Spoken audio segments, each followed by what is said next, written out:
Have you ever been striving every day to become a better version of yourself, only to hear a comment from those around you that makes you pause? You're acting different lately. It sounds simple, but can you feel the uncomfortable undertone behind it? And there's an even harsher truth. Sometimes, that judgment doesn't come from strangers, but from familiar voices, people you thought would clap when they saw you shine. Why is that? That's right, you're acting different. That's what they say when you stop entertaining the same circles. When you begin walking a little straighter, speaking with more conviction, or distancing yourself from old patterns. They don't mean it as a compliment.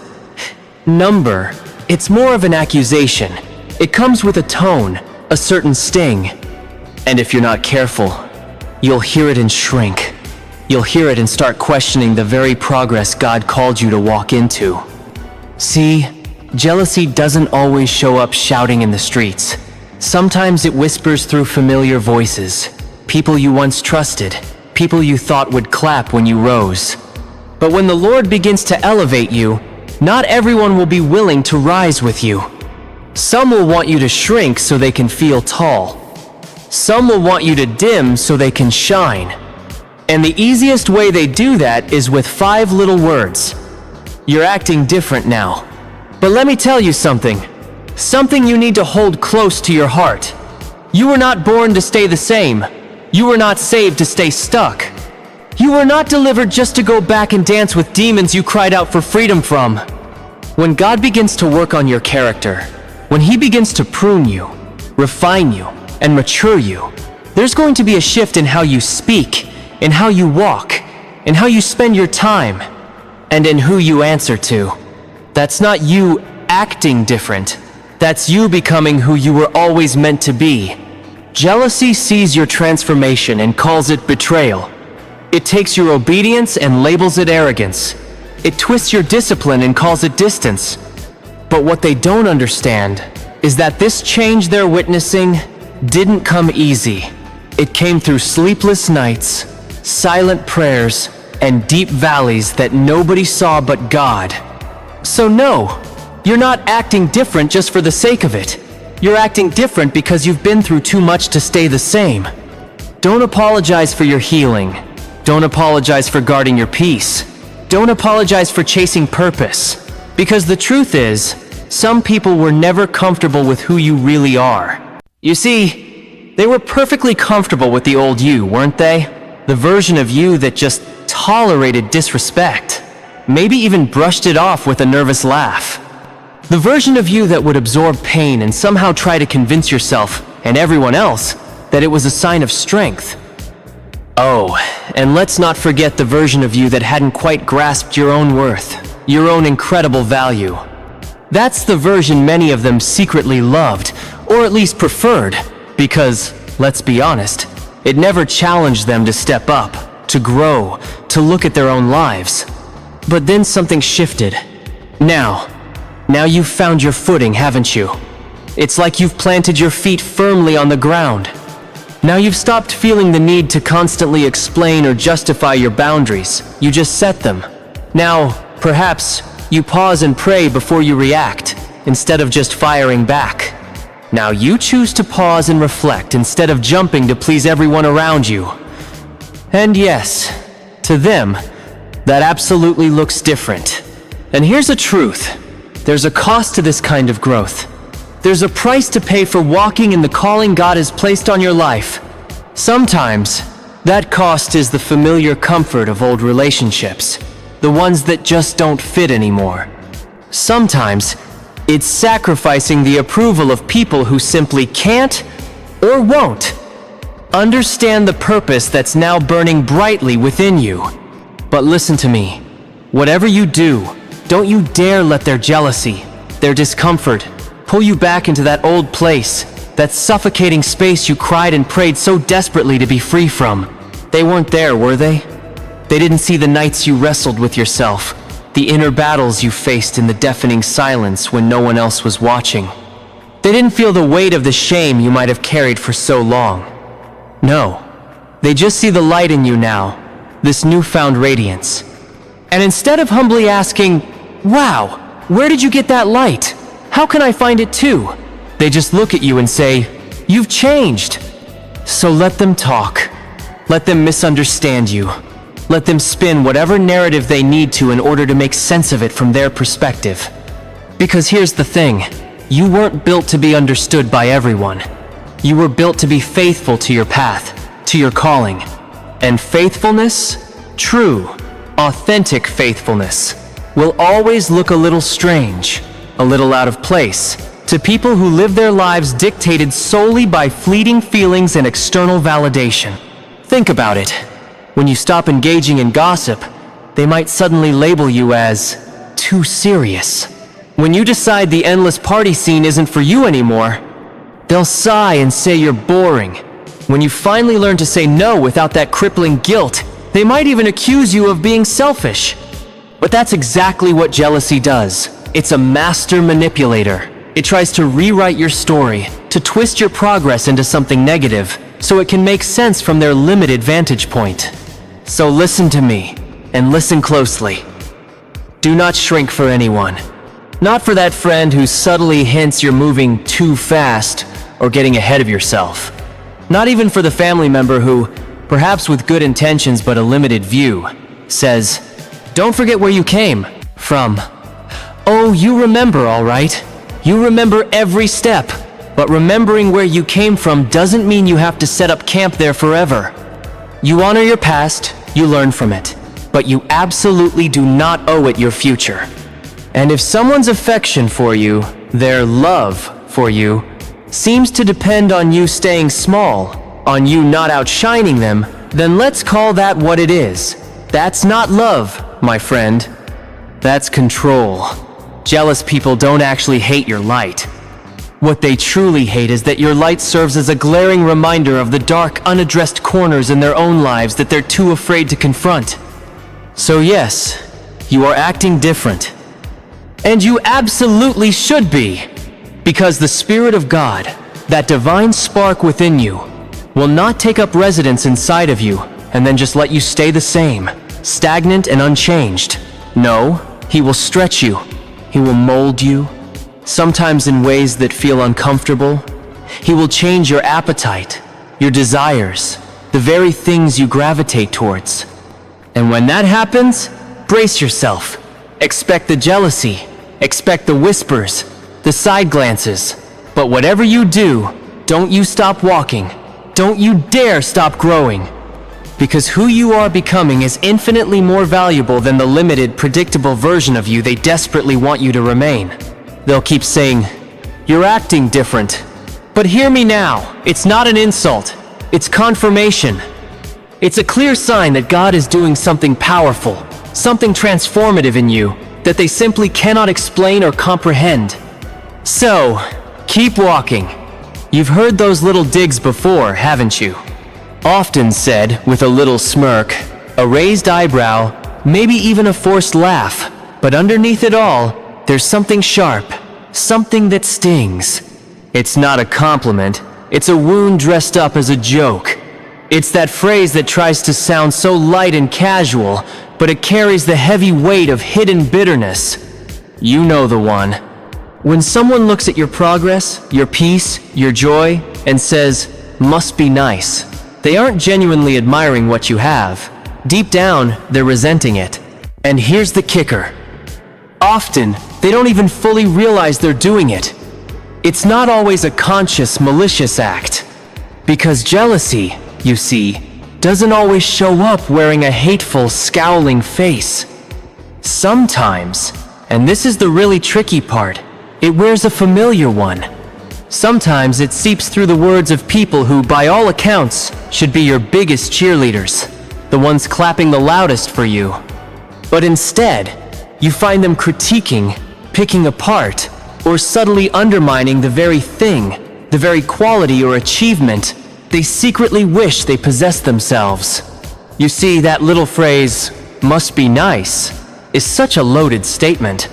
It's what people say when they don't want to look in the mirror and admit that perhaps they had similar opportunities, similar starting points, but they just didn't take the same steps, make the same sacrifices, or put in the same consistent effort that you did. It's so much easier, isn't it? to dismiss your hard-earned success as mere luck, rather than to acknowledge the sweat, the tears, the sheer sacrifice you poured into it.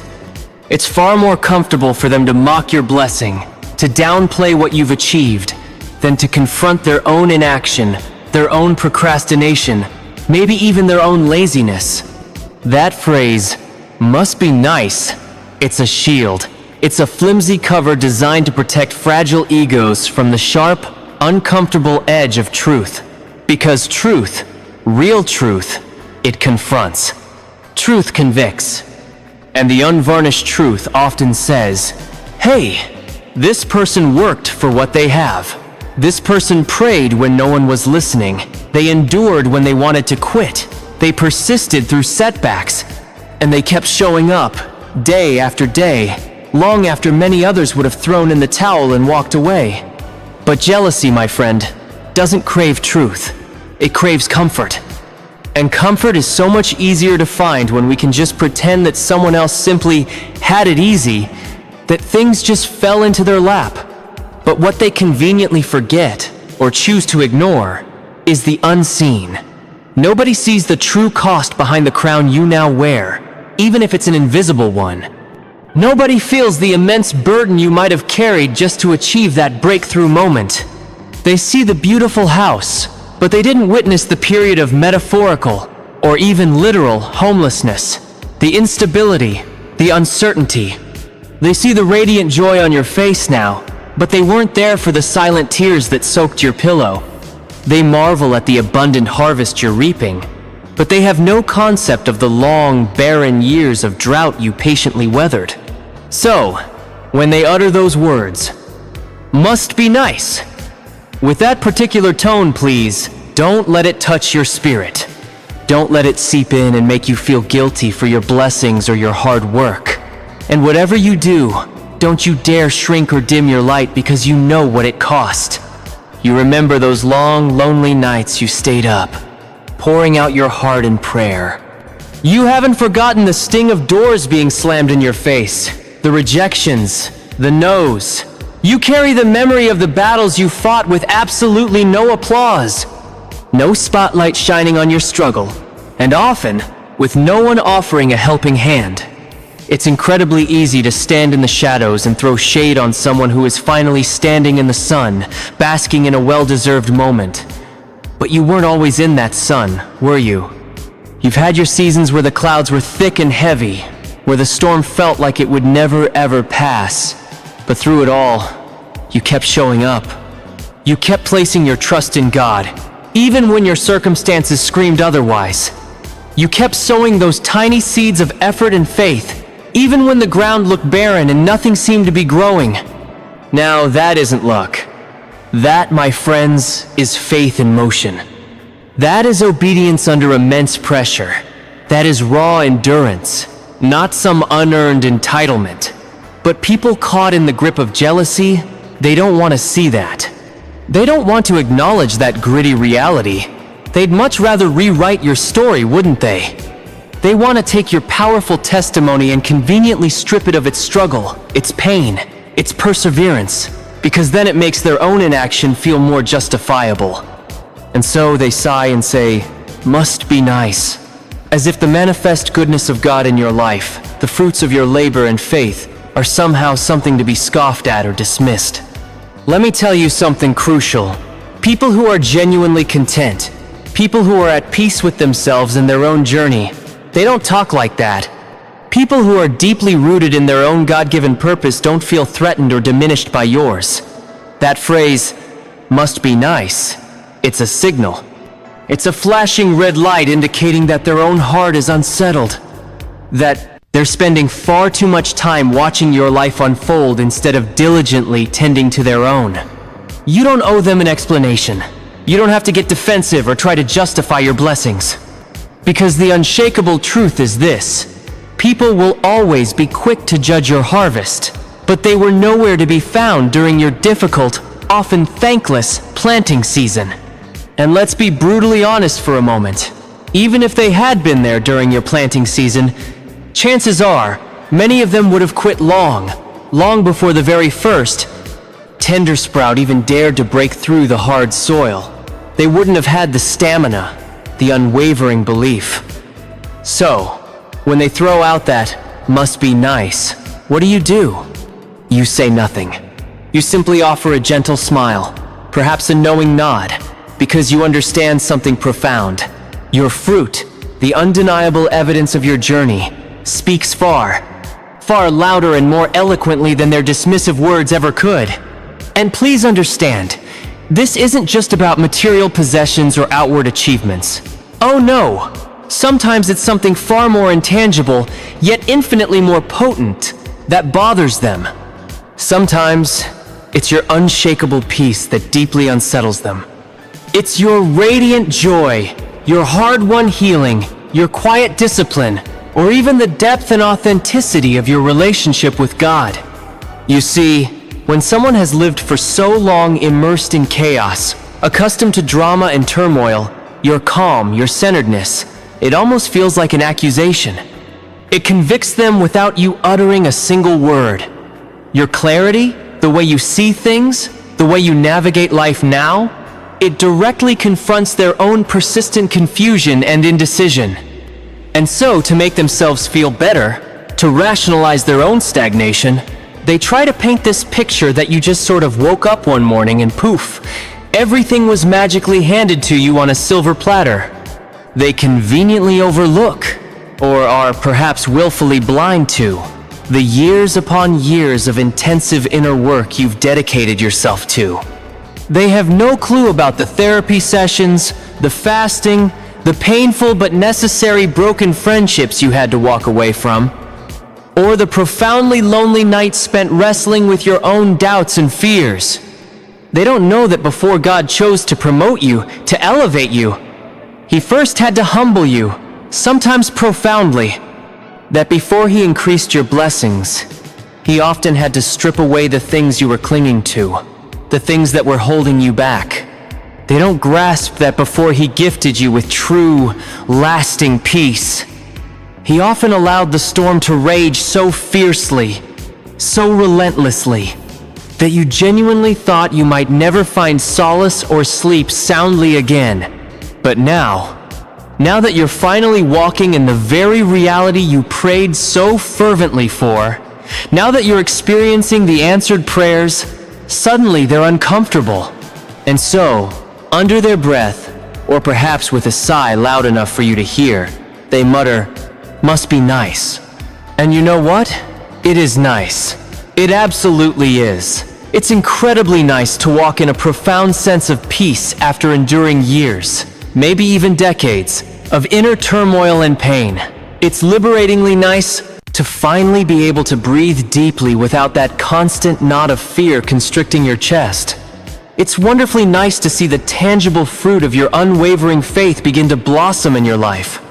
It's profoundly nice to wake up each morning with a clear sense of purpose, knowing you're on the right path. But that niceness, that beautiful, fulfilling state of being, it came with a hefty price tag. And you, my friend, you paid that price in full, often when no one was watching, when no one was cheering you on, when no one else understood the sacrifices you were making. So, do not let anyone diminish or minimize what God, through your effort and His grace, has done in your life. Don't let their sarcastic, thinly veiled words make you question the divine favor that rests upon you. Think about it. They didn't build it alongside you. They didn't bless it into existence for you. And they most certainly didn't break with you during those shattering moments. So, they absolutely do not get to define it, label it, or try to tarnish it. Hold your head high, keep your spirit clean and uncluttered by their negativity, and let your light, that beautiful, authentic light, shine brightly and unashamedly. Because here's a little secret. Every single time someone looks at you and says, "Must be nice," it only serves as a powerful confirmation that what you're carrying, what you've cultivated, is undeniably visible and impactful. And it is absolutely not your job to contort yourself or dim your own radiance just to make insecure people feel better about your blessings. Your job, your sacred responsibility, is to stay humble in your heart, stay faithful to your path, and just keep walking, one determined step after another. Because when God truly brings you through the fire and into a place of abundance and peace, yes, it is nice, and it is more than okay to acknowledge that, to own it, and to be grateful for it. That seemingly simple sentence, whether it's whispered in a quiet room amongst supposed friends or shouted derisively in a crowd, it carries so much more than just words. It's laden with unspoken pain. It's dripping with offense. It's saturated with deep-seated insecurity. It often comes from hearts that feel achingly left behind, adrift in their own journey. And it's usually not because you've actively judged them or looked down on them. No, it's because your life, your growth, your transformation inadvertently began to convict them. Because when people are not actively growing, when they're stagnant, they often start to resent those who are blossoming. And when you begin to rise, when your mind starts to renew and expand, when your habits shift for the better and your circle naturally tightens to include those who uplift and support you, jealousy doesn't always remain silent and hidden. Sometimes it lashes out. Sometimes it finds its voice and speaks. And when that jealousy does find its voice, when it can no longer stay silent, it often rears its head with a classic, cutting accusation. It sounds something like this, dripping with resentment. You think you're better than us now, don't you? But I need you to lean in and listen very, very closely to what's really being said beneath the surface of those words. Because 9 times out of 10, what they're actually saying isn't truly about you or your supposed superiority at all. It's almost always about what your undeniable growth, your transformation, is reflecting back at them when they look in their own internal mirror. It's about the uncomfortable truths your journey inadvertently brings to their attention. Think about it. When someone is secretly feeling small, insignificant, or insecure in their own life, your newfound courage, your boldness to step out, can easily be misinterpreted and twisted to look like arrogance in their eyes. When someone is feeling hopelessly stuck, mired in old patterns and unable to break free, your radiant freedom, your ability to move forward, can feel like a silent judgment on their own inertia, even if you never intended it that way. The truth is, you didn't suddenly start proclaiming you were better than anyone. You weren't out there parading your blessings around like trophies, rubbing them in people's faces. You certainly weren't pointing fingers or casting blame. You simply made a conscious decision to start walking in your God-given purpose. You just began the quiet, personal journey of obeying what you felt God was calling you to do. And in doing so, your genuine obedience, your commitment, unintentionally and powerfully exposed the flimsy excuses they had been clinging to for so long. They vividly remember the you from before, the one who was perhaps unsure, riddled with self-doubt, the one who often settled for less than you deserved because it was easier. And now, they see you making profoundly different decisions. They witness you actively choosing peace over drama and chaos, choosing discipline over the seductive allure of comfort, choosing integrity over the fleeting high of popularity. And all of this deeply unsettles them, because you used to be someone they could easily relate to, someone whose struggles mirrored their own. You were, in a way, safe to them back then. You were predictable.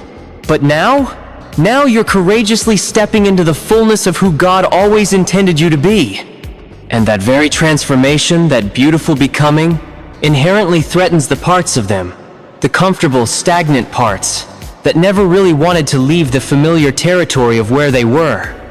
But please, whatever you do, don't let their discomfort, their misinterpretations, or the guilt they might try to heap on you pull you back into those old ways.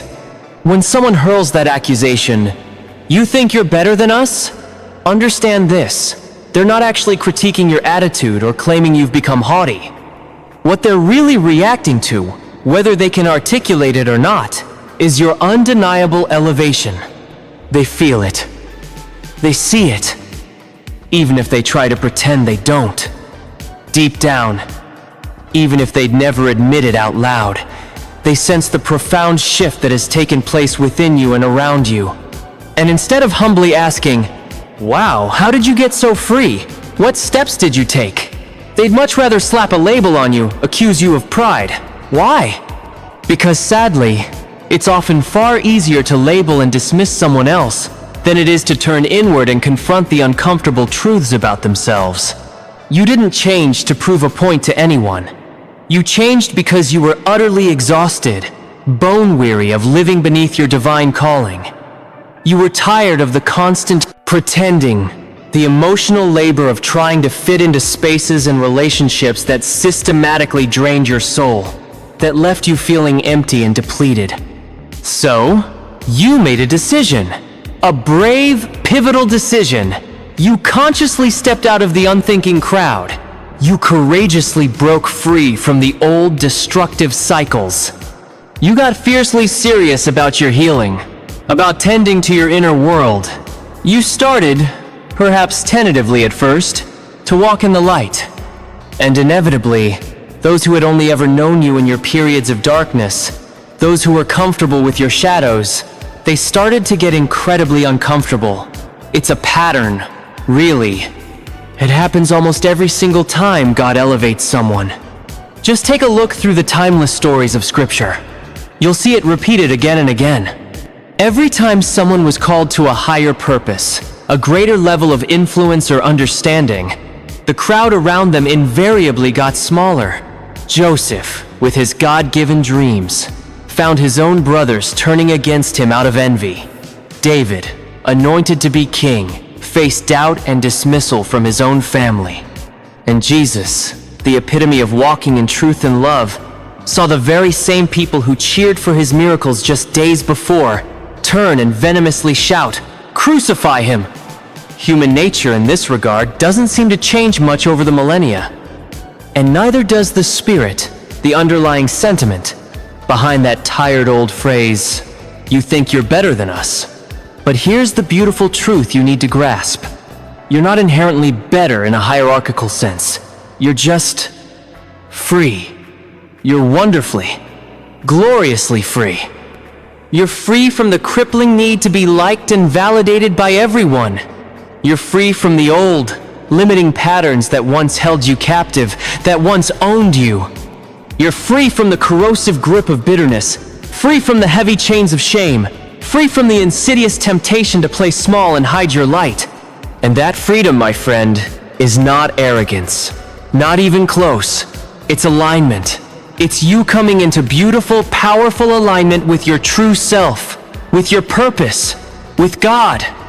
That, right there, is the magnificent, transformative thing that happens when God truly gets a hold of a life and begins to work His wonders.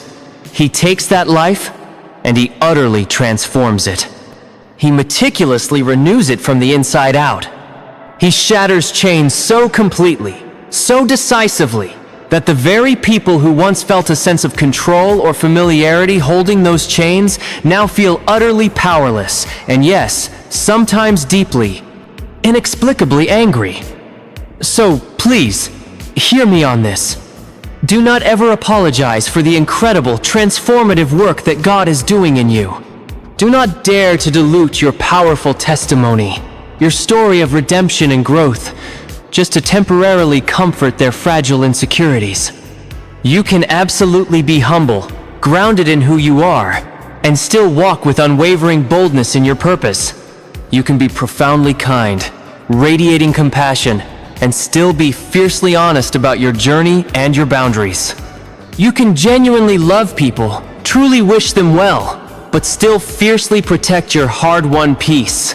And when they inevitably come, armed with their accusations, when they hurl those pointed words like carefully aimed darts, you think you're so much better than us now. You don't have to meet their fire with more fire. You don't have to respond with anger or defensiveness. In fact, you don't even need to defend yourself at all. Why? Because you know the unshakable truth of your journey. And the truth, the raw, unfiltered truth, is this. You were once just like them. There was a time when you were lost. wandering in the wilderness of your own confusion. You were broken, perhaps in ways you never thought you could mend. You were riddled with insecurities, constantly questioning your worth. Maybe you were addicted to the fleeting validation of others' approval, drowning in a sea of silent suffering, all while desperately pretending to the world that you were perfectly fine. But then, in your darkest hour, God found you. God, in His infinite mercy, began to heal you, piece by painstaking piece. God brought you through infernos, through trials and tribulations they never witnessed, fires that refined you in ways they cannot possibly comprehend. And now, when they see the undeniable light, the radiant glow on your life, they mistakenly, perhaps even willfully, confuse it with pride. They do this because they never saw the pitch-black, isolated darkroom where God meticulously and lovingly developed you. So, my friend, walk in peace. You absolutely do not have to carry the heavy burden of their offense.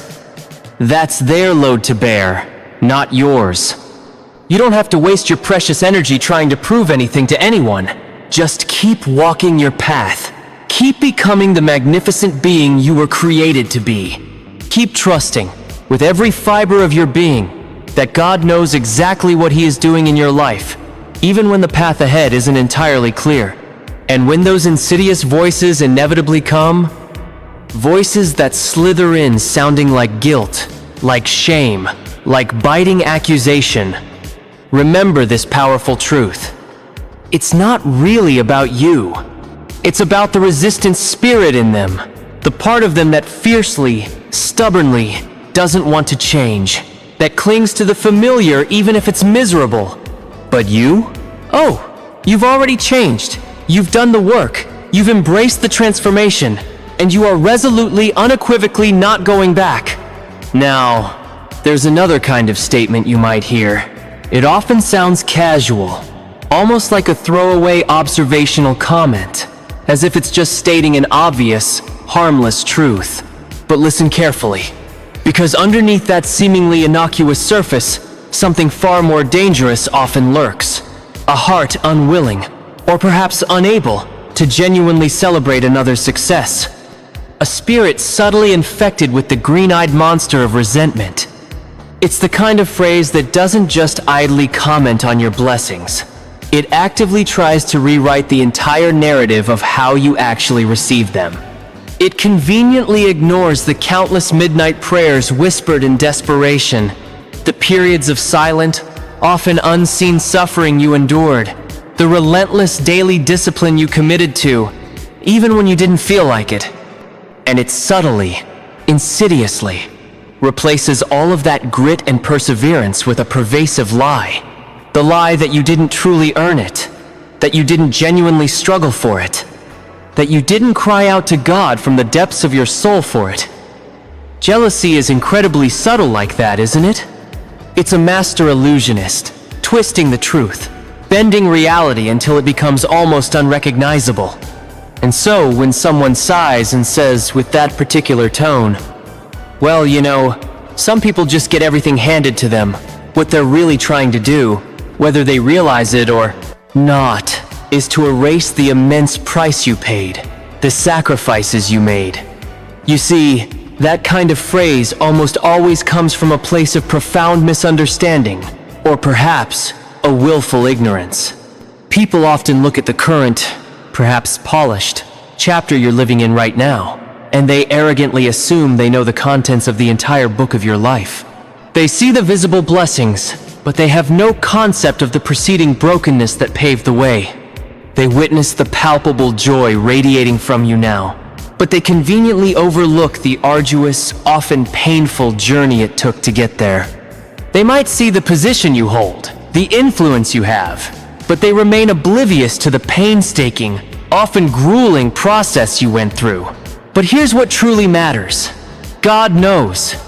God saw you when you were barely holding it all together, when your world felt like it was crumbling around you.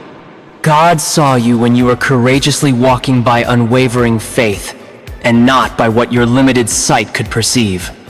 He was there when you were trusting Him implicitly, even without any tangible signs, without a cheering section of support, without any concrete proof that your faith and effort would ever truly work out. He saw it all, and his approval is the only one that truly counts. And now, precisely because his incredible promises are finally starting to tangibly manifest in your life, because the seeds you planted are now bearing visible fruit, some people will inevitably want to rewrite the narrative of your journey. They'll try to spin it, to make it sound as though it all just magically, effortlessly fell right into your lap, as if you stumbled upon some hidden treasure without any effort. But you and I, we know the truth, don't we?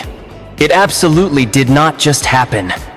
You endured prolonged, arduous seasons of spiritual and emotional drought, times when it felt like nothing was growing, when your efforts seemed futile.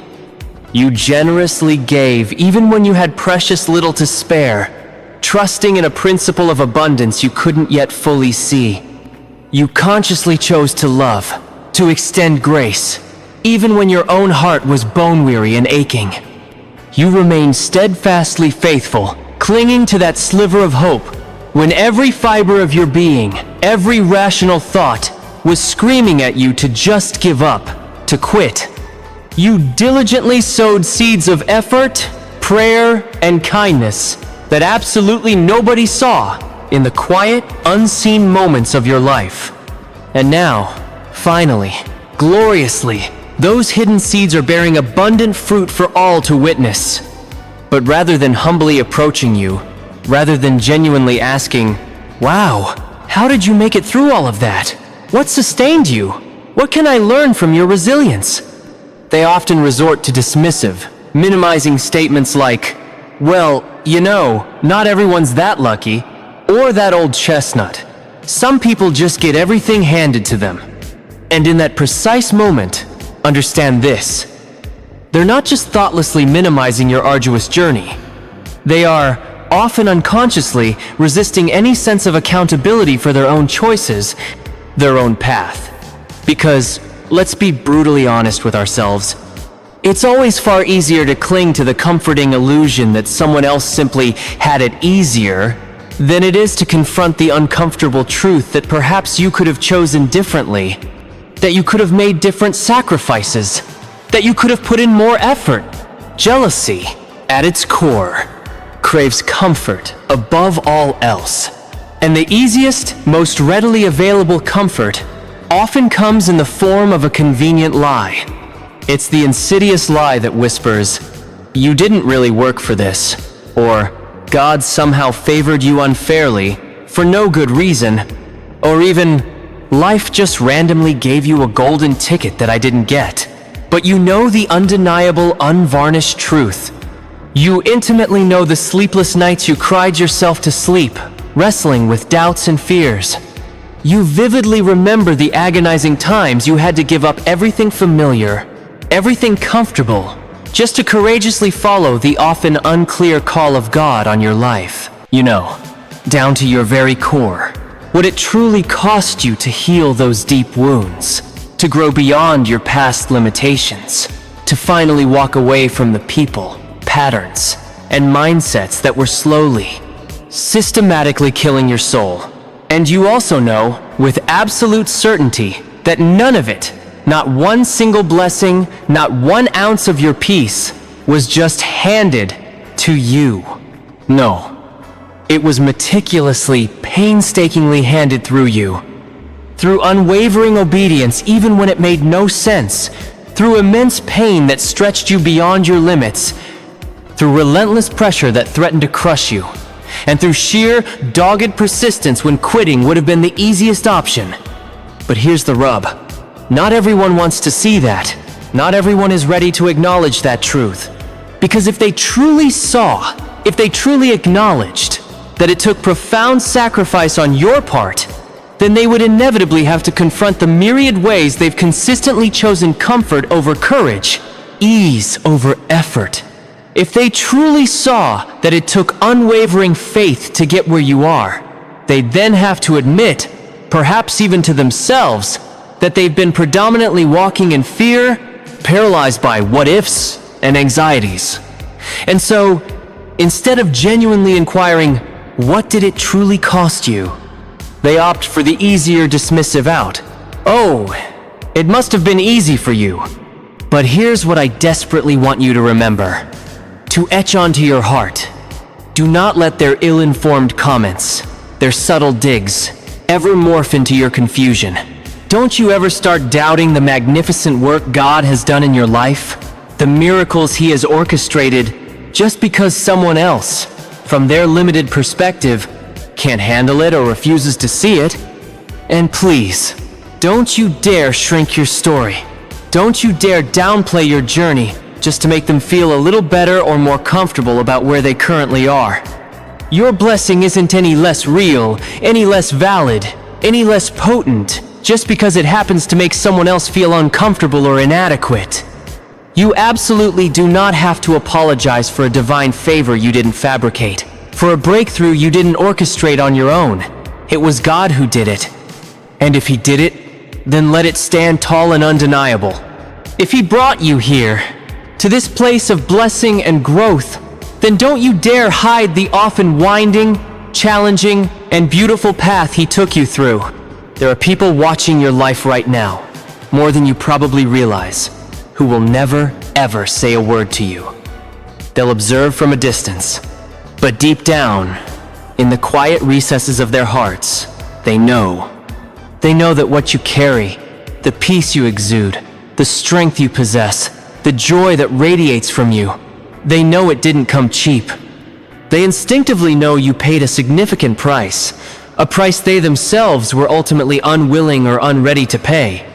They may never utter a thank you for the powerful, silent example you've become.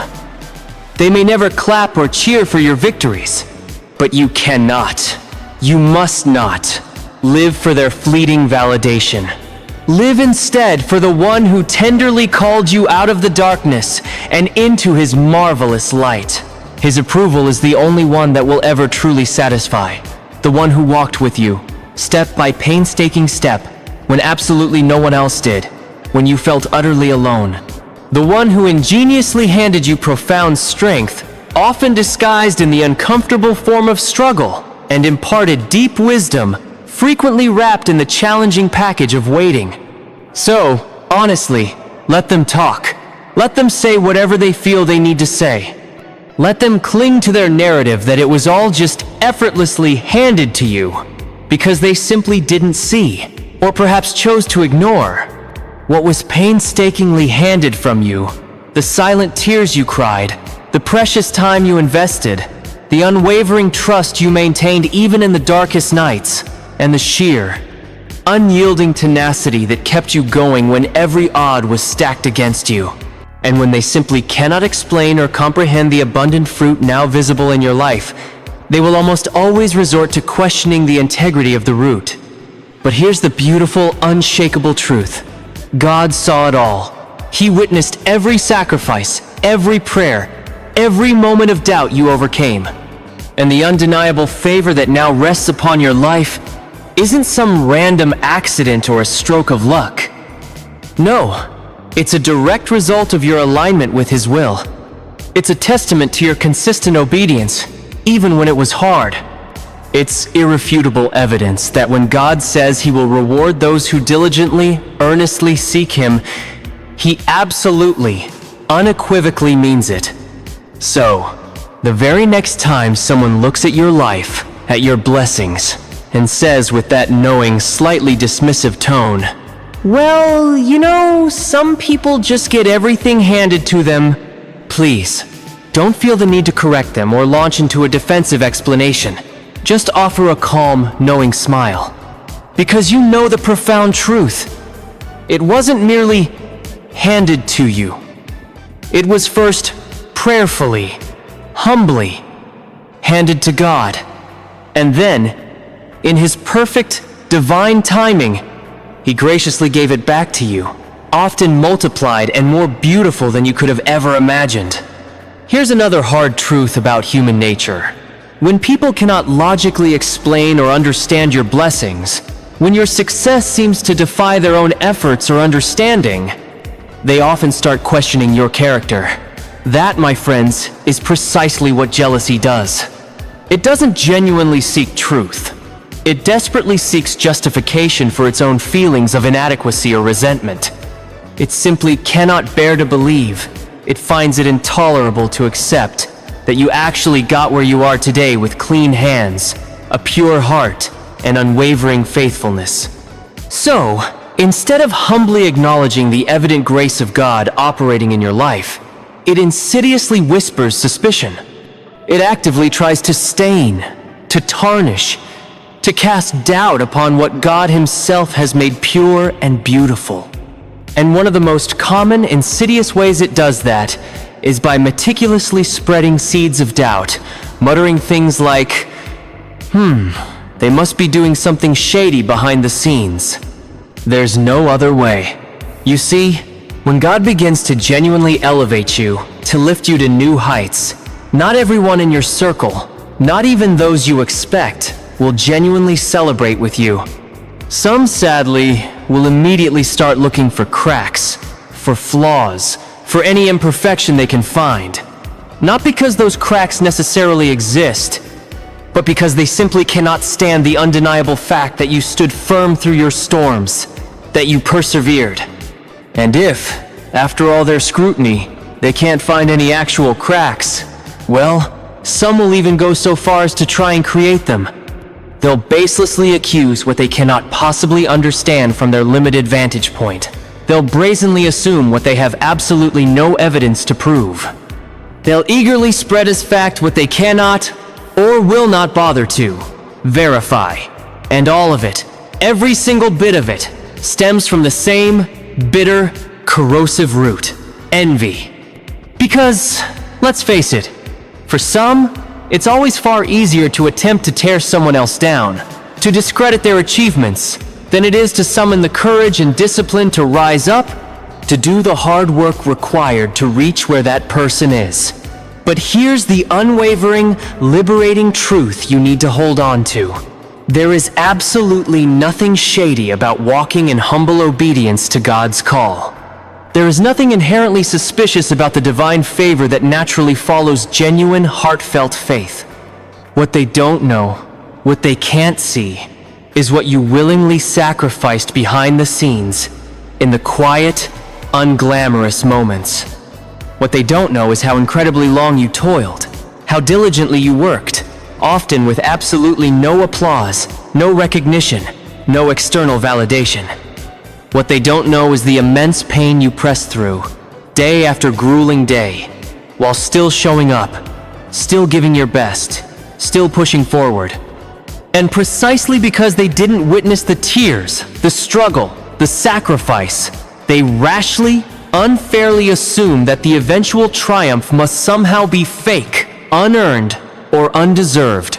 But please, I implore you, don't let their limited understanding or their misguided assumptions discourage you for even a moment.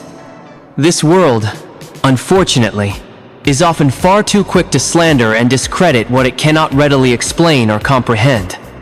And believe me, the enemy of your soul would love nothing more than to effectively silence your powerful testimony by drowning it in a sea of doubt and suspicion. Don't let him win. But here's the liberating truth. You absolutely do not have to engage in endless battles to defend yourself against their whispers and accusations. Why?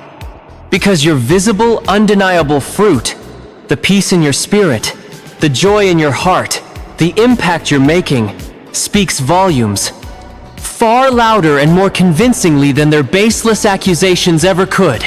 Your unwavering consistency, day in and day out, serves as your most powerful witness.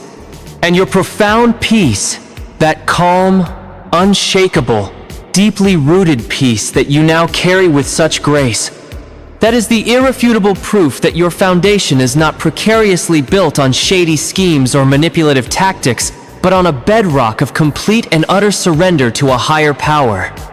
You didn't take shortcuts to get where you are. You walked the often longer, more challenging path of integrity.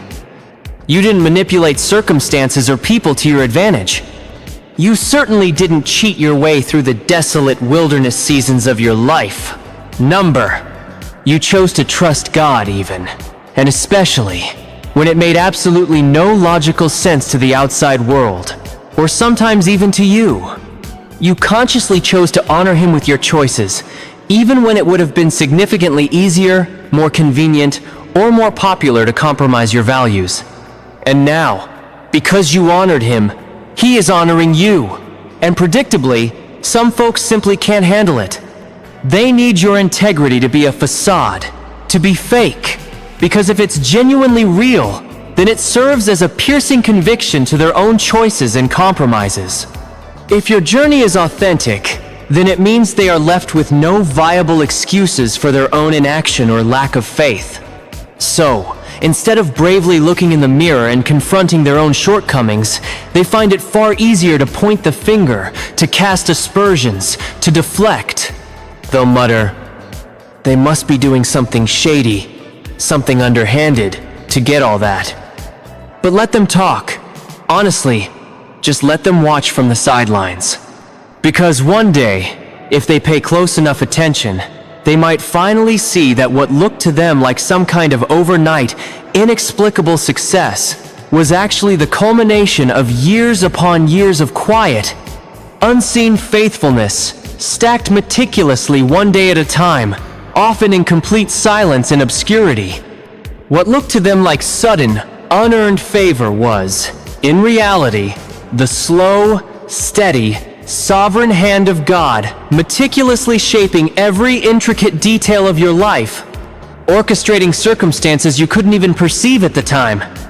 People so often forget this fundamental principle. You always reap in public what you have, diligently, consistently sown in private. And when you consistently sow seeds of righteousness, integrity, and faith, you ultimately don't need to waste your breath explaining or justifying your abundant harvest. The very same God who saw your secret acts of obedience, your private moments of wrestling and surrender, will himself vindicate you openly, in his perfect time. He will, as the scriptures promise, prepare a table for you, a feast of blessing, right in the presence of those who doubted you, who whispered against you. And this isn't so you can gloat or feel superior, not at all. It's so they can witness his undeniable glory, his faithfulness, his power to transform a life. And when they finally see the feast spread before you, perhaps then they'll remember the famine you endured. When they witness your current strength, perhaps then they'll recall the struggles that forged it. And maybe, just maybe, a few of them will finally stop accusing and start genuinely seeking the very same God who so miraculously brought you through. But even if they don't, even if they remain steadfast in their skepticism, you keep walking. Don't get sidetracked or bogged down trying to correct every lie, every misrepresentation. Don't waste your precious anointing, your valuable oil, trying to convince people who have already stubbornly made up their minds and closed off their hearts. Let your life itself speak. Let your radiant light shine so brightly it dispels the shadows. Let your unwavering integrity echo resoundingly through every false accusation, rendering them powerless. Because in the grand scheme of things, at the end of your days, it's not about proving yourself to people. It was never about that. It's about staying unswervingly faithful to the one who called you, the one who knew you before you were even formed. You didn't get here, to this place of peace and purpose, through navigating shadows or engaging in deceit. You got here through profound, often painful, surrender. And true surrender always leaves a beautiful, unmistakable trail. A trail of deep peace, unwavering purpose, and authentic purity. So, if they look at your life and say, "It's shady," just let them say it. Because when your heart is truly right before God, and your hands are genuinely clean, there is absolutely nothing left to fear. God's unmistakable favor will almost always look suspicious, perhaps even unfair, to those who don't know your full story, who haven't witnessed your private battles. But that, my dear friend, is unequivocally not your burden to carry. Your sacred job, your divine assignment, is simply to walk humbly, to love deeply and unconditionally, and to obey fully the quiet whispers of His guidance. And when God Himself chooses to exalt you, to lift you up, rest assured that no man's opinion, no critical voice, no jealous whisper can ever truly bring you down. So keep pressing forward. Keep building what He's called you to build.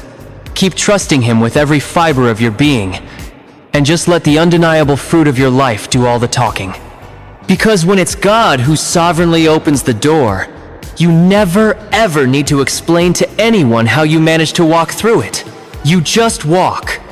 Now, there's another phrase you might hear, one that is absolutely soaked in doubt, almost dripping with it. It might sound incredibly casual, perhaps disguised as just a passing remark, a seemingly harmless observation. But make no mistake, underneath that veneer of nonchalance, it's often poisoned with the bitter venom of envy. This isn't just healthy skepticism, my friends. Oh no. It's frequently a thinly veiled, deeply rooted hope that you won't actually make it, that your efforts will ultimately falter. It's not genuine concern for your well-being. It's more like a quiet, almost gleeful celebration at the mere idea of your potential downfall. That, right there, is the insidious nature of jealousy. It doesn't want to witness your unwavering consistency, your steady progress. It secretly, sometimes overtly, wants to see you collapse. It yearns for you to burn out, to finally give up, to just fade away into obscurity. Why? Because if you do crumble, if your light does dim, then your remarkable progress will no longer serve as such an uncomfortable, glaring mirror reflecting their own stagnation, making them feel so small or inadequate anymore. So, when someone looks at your journey, at your new venture, at your positive changes, and says with a knowing smirk, well, let's just see how long that lasts, understand what's truly happening. They're not genuinely challenging your dream or questioning its viability. No, they are, in that very moment, exposing their own deeply ingrained disbelief. They're revealing their own fear that your steadfast perseverance might just highlight their own passivity, their own unwillingness to take similar risks or make similar commitments. But here's the beautiful, unshakable truth you need to anchor yourself to. When God truly starts something magnificent in you, when He plants a seed of purpose or a vision for your life, He doesn't just start it to tease you, to give you a fleeting glimpse of what could be, only to snatch it away. No, our God is a finisher. He faithfully, meticulously finishes what He begins. So, if someone is passively sitting on the sidelines of your life, watching your every step, almost eagerly waiting for you to trip, to stumble, to fail, you genuinely don't need to expend your precious energy responding to them. You weren't called to this journey to prove them wrong. You were called to this journey to prove God faithful. And that, my amazing friend, is precisely what your life, your journey, your very existence is now doing. This isn't some short-term, fleeting spark. This isn't just a momentary blip of hype or excitement that will soon fizzle out. No, what God is building in you, what you are becoming, is something eternal, something deeply, profoundly rooted. And here's the thing about roots. They couldn't care less who doubts their existence or their strength. They just keep growing, silently, deeply, steadily, drawing nourishment from unseen sources. Jealousy, on the other hand, because in the grand scheme of things, at the end of your days, it's not about proving yourself to people. It was never about that. It's about staying unswervingly faithful to the one who called you, the one who knew you before you were even formed. You didn't get here, to this place of peace and purpose, through navigating shadows or engaging in deceit. You got here through profound, often painful, surrender. And true surrender always leaves a beautiful, unmistakable trail. A trail of deep peace, unwavering purpose, and authentic purity. So, if they look at your life and say, it's shady, just let them say it. Because when your heart is truly right before God, and your hands are genuinely clean, there is absolutely nothing left to fear. God's unmistakable favor will almost always look suspicious, perhaps even unfair, to those who don't know your full story, who haven't witnessed your private battles. But that, my dear friend, is unequivocally not your burden to carry. Your sacred job, your divine assignment, is simply to walk humbly, to love deeply and unconditionally, and to obey fully the quiet whispers of His guidance. And when God Himself chooses to exalt you, to lift you up, rest assured that no man's opinion, no critical voice, no jealous whisper can ever truly bring you down. So keep pressing forward. Keep building what He's called you to build. Keep trusting Him with every fiber of your being, and just let the undeniable fruit of your life do all the talking. Because when it's God who sovereignly opens the door, you never ever need to explain to anyone how you manage to walk through it. You just walk. Now, there's another phrase you might hear, one that is absolutely soaked in doubt, almost dripping with it. It might sound incredibly casual, perhaps disguised as just a passing remark, a seemingly harmless observation. But make no mistake, underneath that veneer of nonchalance, it's often poisoned with the bitter venom of envy. This isn't just healthy skepticism, my friends. Oh no. It's frequently a thinly veiled, deeply rooted hope that you won't actually make it, that your efforts will ultimately falter. It's not genuine concern for your well-being. It's more like a quiet, almost gleeful celebration at the mere idea of your potential downfall. That, right there, is the insidious nature of jealousy. It doesn't want to witness your unwavering consistency, your steady progress. It secretly, sometimes overtly, wants to see you collapse. It yearns for you to burn out, to finally give up, to just fade away into obscurity. Why? Because if you do crumble, if your light does dim, then your remarkable progress will no longer serve as such an uncomfortable, glaring mirror reflecting their own stagnation, making them feel so small or inadequate anymore. So, when someone looks at your journey, at your new venture, at your positive changes, and says with a knowing smirk, well, let's just see how long that lasts, understand what's truly happening. They're not genuinely challenging your dream or questioning its viability. No, they are, in that very moment, exposing their own deeply ingrained disbelief. They're revealing their own fear that your steadfast perseverance might just highlight their own passivity, their own unwillingness to take similar risks or make similar commitments. But here's the beautiful, unshakable truth you need to anchor yourself to. When God truly starts something magnificent in you, when He plants a seed of purpose or a vision for your life, He doesn't just start it to tease you, to give you a fleeting glimpse of what could be, only to snatch it away. No, our God is a finisher. He faithfully, meticulously finishes what He begins. So, if someone is passively sitting on the sidelines of your life, watching your every step, almost eagerly waiting for you to trip, to stumble, to fail, you genuinely don't need to expend your precious energy responding to them. You weren't called to this journey to prove them wrong. You were called to this journey to prove God faithful. And that, my amazing friend, is precisely what your life, your journey, your very existence is now doing. This isn't some short-term, fleeting spark. This isn't just a momentary blip of hype or excitement that will soon fizzle out. No, what God is building in you, what you are becoming, is something eternal, something deeply, profoundly rooted. And here's the thing about roots.